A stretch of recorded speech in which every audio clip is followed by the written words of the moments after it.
جب پیسے ختم ہو جائیں تو سر پر ہاتھ رکھ کر 23 بار یا اللہ یا غنیو کا انمول وظیفہ، قسم خدا کی سڑک پر مانگنے والا فقیر بھی کروڑ پتی بن جائے گا۔ بسم اللہ الرحمن الرحیم۔ محترم ناظرین، جب آپ کی جیب میں 1 روپیہ بھی نہ ہو، جب آپ لوگ بالکل کنگال ہو چکے ہوں، گھروں میں فاقے ہوں، مفلسی ہو، لاچاری ہو، غربت نے ڈیرے ڈال لیے ہوں، میرے بھائیوں میری بہنوں، سر پہ ہاتھ رکھ کر یہ وظیفہ میرے بتلائے ہوئے طریقے سے پڑھ لینا۔ اپنا سیدھا ہاتھ اپنے سر پہ یا پیشانی پہ رکھ کر 30 سیکنڈ کا یہ وظیفہ جس ترتیب سے آپ کو بتاؤں گا، میرے کہنے پر 1 مرتبہ پڑھ کے دیکھ لینا۔ غربت کو اگر آپ سے نفرت نہ ہو جائے تو پھر مجھے کہنا، آپ کی غریبی فوراً امیری میں نہ بدلے تو مجھے پھر کہنا۔ چاروں طرف سے پیسہ آنا شروع ہو جائیں گے، رزق اور دولت کے ایسے ایسے اسباب بنیں گے کہ آج اگر در در کی ٹھوکریں کھا رہے ہو، آج اگر لوگ آپ کو دھتکار رہے ہیں، آپ کی غریبی کا مذاق بنا رہے ہیں، تو میرے پیارے بھائیوں میری بہنوں، اپنا دل بالکل چھوٹا مت کرنا۔ میری بہنوں میرے بھائیوں، آپ لوگوں کو آج وہ وظیفہ بتلانے لگا ہوں کہ جس وظیفے کو پڑھنے والا مالا مال فوری طور پر ہو جاتا ہے، فوری طور پر اس کی زندگی میں پیسوں کی بارش ہو جاتی ہے۔ اس وظیفے کو آپ لوگ دنیا جہاں میں کہیں بھی آپ لوگ موجود ہوں، چاہے آپ لوگ پاکستان میں ہوں، انڈیا میں، بنگلہ دیش، نیپال، افغانستان، سعودیہ، دبئی، ملیشیا، عمان، مسقط، پوری دنیا کے آپ لوگ جس کونے میں موجود بیٹھ کر یہ ویڈیو دیکھ رہے ہو، پہلے تو آپ لوگ یہ ویڈیو مکمل دیکھ کر اس عمل کو سمجھنا۔ 30 سیکنڈ کا یہ عمل ہے، اتنا آسان وظیفہ کہ کوئی بچہ بھی پڑھ لے تو آپ کو بالکل ٹینشن نہیں لینی۔ آج عمل آپ کو بڑے آسان طریقے سے سمجھاؤں گا اور بالکل آسان وظیفہ ہے اور بالکل مختصر وقت کا وظیفہ ہے اور ایسا وظیفہ ہے کہ پڑھنے والا فوری طور پر مالا مال ہو جائے۔ یہ وظیفہ میں آپ کو اپنی طرف سے عزیز بھائیوں میری بہنوں نہیں بتلا رہا، اس وظیفے کو جس کسی کو بتلایا اس کے وارے نیارے ہو گئے، اس کی زندگی میں خوشیاں آ گئیں، اس کی ہر خواہش حاجت منٹوں میں پوری ہوئی۔ ایسا بھی ہوا کہ اس وظیفے کو پڑھنے والے نے رات کے وقت یہ وظیفہ پڑھ کے سوئے اور صبح اٹھے تو حاجتیں پوری ہو گئیں، غیب سے ان کو ایسی ایسی جگہ سے اسباب بنے رزق اور دولت کے کہ وہ خود حیران رہ گئے۔ اس وظیفے کو جیسا کہ میں نے آپ کو پہلے بھی بتایا کہ دنیا جہاں میں آپ لوگ کہیں بھی موجود ہوں، اپنے گھر میں پڑھ لو اس وظیفے کو، جہاں کہیں آپ کو وقت ملے، آپ کا دل کرے یہ وظیفہ پڑھنے کے لیے بیٹھ جانا، آدھے گھنٹے سے 1 منٹ کا وقت نکال کر الگ ہو جانا اور میرے بتلائے ہوئے طریقے سے یہ رزق اور دولت کے کھینچنے والا وظیفہ پڑھ لینا۔ اس وظیفے کو پڑھنے کے لیے کوئی خاص دن کی پابندی نہیں، جس دن آپ کو پڑھنا ہو آپ یہ وظیفہ پڑھ سکتے ہو، چاہے کسی جگہ موجود ہو، چاہے کوئی بھی وقت ہو، چاہے زندگی میں 1 مرتبہ پڑھ لو، اگر 1 مرتبہ بھی پڑھ لو تو کافی ہے، اور چاہو روزانہ پڑھ سکتے ہو، کوئی پابندی نہیں، کوئی نقصان نہیں، فائدہ ہی فائدہ ہے۔ اب عزیز دوستو، بھائیو، بہنوں، آج کے مجرب خاص عمل کی جانب چلتے ہیں۔ اس وظیفے کو میری بہنیں بھی پڑھیں گی اور میرے بھائی بھی پڑھیں گے، دونوں پڑھیں گے۔ یہ وظیفہ میں خود جس ترتیب سے پڑھتا ہوں اسی طریقے سے آپ کو بتاؤں گا، تو آپ کو جب یہ پورا عمل بتاؤں، جس ترتیب سے جس طریقے سے بتاؤں تو اسی طریقے سے براہ کرم پڑھیے گا۔ اپنی طرف سے آپ لوگ کمی پیشی کرو گے، وظیفہ اثر نہ کرے تو پھر مجھے مت کہنا۔ بالکل توجہ سے، پورے یقین سے، اللہ پاک کی ذات پر بھروسہ کرتے ہوئے آپ کو یہ وظیفہ پڑھنا ہے۔ یہ وظیفہ اتنا مجرب ہے کہ میں نے جس کسی کو بھی یہ وظیفہ بتایا، آپ حیران رہ جائیں گے کہ جب انہوں نے یہ وظیفہ پڑھا، کچھ لوگوں کو ذاتی مکان چاہیے تھے، وہ انہیں مل گئے، کچھ لوگوں کو ارجنٹ دولت چاہیے تھی، وہ انہیں مل گئی، کچھ لوگ قرضوں میں اس طرح ڈوب چکے تھے کہ قرض داروں نے ان کا جینا حرام کیا ہوا تھا، ان کا گھر سے نکلنا نکلنا مشکل ہو گیا تھا، فون کر رہے ہیں، گھروں کے چکر لگا رہے ہیں۔ وہ کہتے ہیں ہم اپنے گھر کے اخراجات تو دور کی بات ہے، ہم اپنے گھر میں ایک وقت کی روٹی لانا ہمارے لیے مشکل ہو چکا ہے، ہم قرض داروں کو پیسے کہاں سے دیں، وہ تو ہم کھا چکے ہیں، ہمارے پاس تو کوئی ذریعہ آمدن نہیں۔ میرے بھائیوں، میری بہنوں، یہ وظیفہ ایسا ہے، میں نے بتایا آپ کو کہ اب ایسے کئی لوگوں کو میں نے یہ وظیفہ بتایا کہ انہوں نے وظیفہ پڑھا، جیسے آج شام میں، تو اگلے دن قرض داروں نے خود قرضے معاف کر دیے، اور تو اور کچھ لوگوں کو اگر قرض داروں نے معاف نہیں کیا تو ان کو غیب سے اتنی دولت ملی کہ انہوں نے خود اپنے قرضے بھی ادا کر دیے، اور آپ لوگ حیران رہ جائیں گے۔ ایسے ایسے مریض جو سالوں سے بستر پر پڑے ہوئے تھے، انہوں نے جب یہ وظیفہ پڑھا، سالوں سال سے جب وہ علاج کروا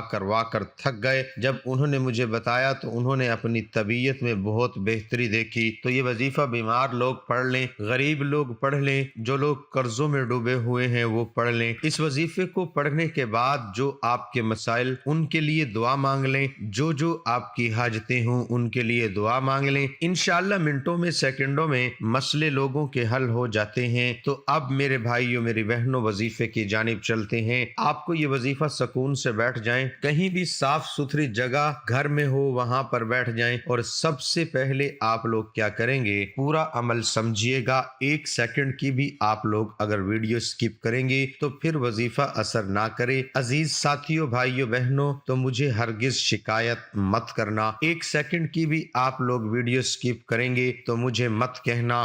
پوری ویڈیو کمپلیٹ دیکھیں، عمل کو سمجھیں، پھر کریں۔ اس وظیفے کو آپ لوگ جیسا کہ میں نے آپ کو بتایا سکون سے بیٹھ جائیں۔ ایک آدھے منٹ کے لیے سب سے پہلے آپ لوگ ایک مرتبہ کوئی سا بھی درود پاک پڑھ لیں، درود ابراہیمی پڑھ لیں، صلی اللہ علیہ وآلہ وسلم پڑھ لیں، یا صلی اللہ علی محمد پڑھ لیں، جو درود پاک پڑھنا ہو ایک مرتبہ آپ لوگ درود پاک پڑھ لیں۔ اب میرے بھائی میری بہنیں، جب درود شریف پڑھ لیں جہاں کہیں ہو وہاں بیٹھ کر، اس کے بعد آپ کو کرنا کیا ہے، ایک مرتبہ جب درود پاک پڑھ لیا تو اپنا سیدھا ہاتھ، آپ کا رائٹ ہینڈ آپ اپنے سر پہ رکھ لیں یا اپنی پیشانی پہ رکھ لیں۔ درود پاک پڑھنے کے بعد اور فوراً آپ لوگ ایک مرتبہ بسم اللہ الرحمن الرحیم ایک مرتبہ پڑھیں، پھر دوسری بار پڑھیں بسم اللہ الرحمن الرحیم، پھر اسی وقت آپ لوگ تیسری مرتبہ پڑھیں بسم اللہ الرحمن الرحیم۔ پیارے بھائیوں، میری بہنوں، جب سیدھا ہاتھ اپنے سر پہ رکھ لیں تو اس کے بعد آپ لوگ سب سے پہلے 3 مرتبہ بسم اللہ الرحمن الرحیم پڑھیے گا۔ پڑھ کے آپ لوگ فوراً 3 مرتبہ آپ لوگ سورۃ کوثر پڑھیں گے۔